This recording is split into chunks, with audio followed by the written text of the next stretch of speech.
Hi, this is Gray, and I'm here with Claudia Black. You know her from Farscape as Officer Erin Soon, and Stargate as Vala, not to mention her role in Pitch Black, the woman who brought tough chicks into sci-fi and into our hearts. Claudia Black. How are you doing this morning, Claudia? I'm well, how are you? Wonderful. You have brought a wonderful image into homes worldwide, and you are a hero to women everywhere. How does that feel? Oh gosh, no pressure. I've always tried, especially when I started playing Erin, I was aware of the fact that as a soldier that she had, there was a very serious element to her character. And I remember the first gallery shoot that we were asked to do in the first season. The photographer said, "Can you hold the gun like this?" And I said, and you never want to say the word no. They say it's a very powerful word in Hollywood, and I was really reluctant to say it, especially in Australia, but I just said, you know what, it's a weapon. I think we need to make that clear, that that's what I'm holding in my hand, no Charlie's Angels. And that was just, that sort of set the tone. It's hard to fight for your character at the beginning because it really belongs to everyone else before they cast you. The actors are sort of like the last things normally to be attached to a project like that. So gradually, as they relaxed more and the writers and the producers relaxed a little, they handed the characters over to us once they trusted what we were doing. And it was those decisions every day about being aware of the fact that I was representing women in general, soldiers, even though she was an alien, you know, whatever detail I could bring and whatever integrity I could bring. There was another instance where they wanted Erin just in the middle of a very dramatic storyline on Earth to get into a bikini and sunbathe. And I said, if you can explain to me why she would think this is a good idea to do in the middle of the Australian winter. No sunshine was going to be scheduled. No sunshine was predicted for all the days that we were shooting by the pool. And I just wondered what kind of message that was sending. And I said, you justify Erin in a bikini and I'll do it. And so in the next season, at the beginning, they put us on Bondi Beach. They had a fantasy sequence where Crichton was imagining living back on Earth in Australia. How convenient, because that's where we were shooting it. So that was handy that that's where his fantasy was set. And we did this whole sequence with the prosthetic. Erin was pregnant, he was imagining them being together and married and having a baby. And I said, all right, you've justified it, that's fine. So it was those sort of decisions that I made that hopefully make, give the character some integrity and me as an actor integrity as well. So you made a lot of decisions on the show. Like one of my favorites is in The Choice, and like what you called the Ophelia scene. One of the best lines was, if I shut my eyes tightly enough, you could be someone else. Yeah. You made a lot of improvisations. So how much of the character Erin Soon came from you and your improvisations? It was a very collaborative effort on the set, and actors are generally not very keen to say, that's all my work, and I put a lot of... Everyone has to put their stamp as an actor onto the page and what they're doing, and we serve the writing, we're there to serve it, but it's not theatre, and the piece doesn't stay intact, and we don't replay that same piece every night, 6 times a week or 7 times a week.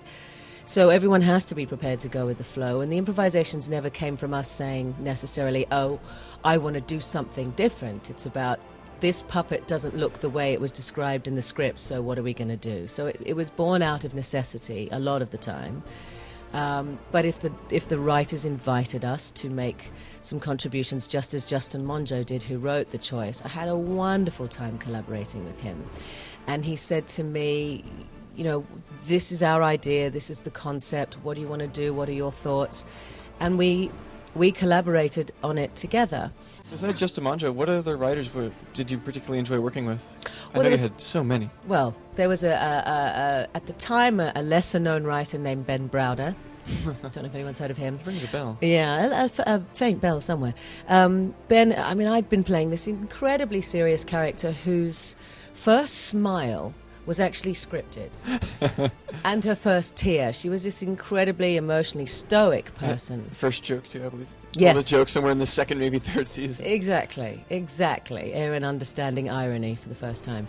And it was just really sweet because it makes her this sort of ill-formed person who's more sort of like a child, and I think dramatically that's really interesting to watch on a show. So I loved the fact that she had so much scope because she was really this very limited person. But Ben he was saying to the writers, Claudia's funny, you should give her more comedy to do, because I was always a straight man. And it took him writing an episode and putting in the princess sequence for them to really to get the idea. And then finally coming onto Stargate, I was given basically carte blanche, which was fantastic. How was that transition for you? Because you went from such a straight-laced character trying to portray a multifaceted, deep person who can't react to Vala, who's a very colorful, vibrant personality. I think if you come from a theatre background, as a lot of actors in science fiction do, you have that inherent range and scope, and you're dying for the opportunity, very hungry for it to just test your chops and stretch your acting muscles. So for me, it was just this wonderful opportunity transitioning from Aaron to Vala to embrace the light. I went to the light, Carol Ann.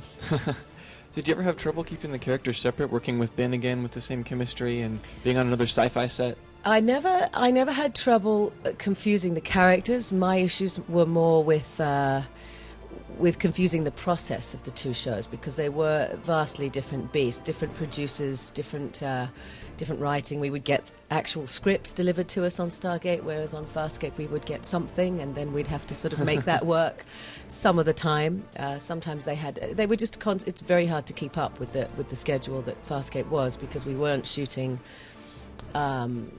Timing-wise, we weren't shooting to the regular schedules of the networks, and yet they needed to have the material by certain deadlines. Australians notorious for filming fast back in Farscape days, too. Yes, so. Indeed, very fast. That's how they sold the show, to get them to film in Australia. So I'll close with, how was the experience for you having such a fan base that wouldn't let you go, that demanded you to come back?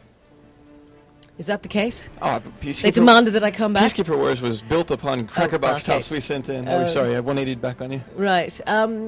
We all felt that the show deserved a chance and that the fans deserved a chance to have a proper ending. So I was had to delay my wedding plans, but it was worth it. It was good to tie that part of the story up. Certainly. I'm glad to hear you say that. Thank you so much for your time with us this morning. I deeply enjoyed it. Thank you very much.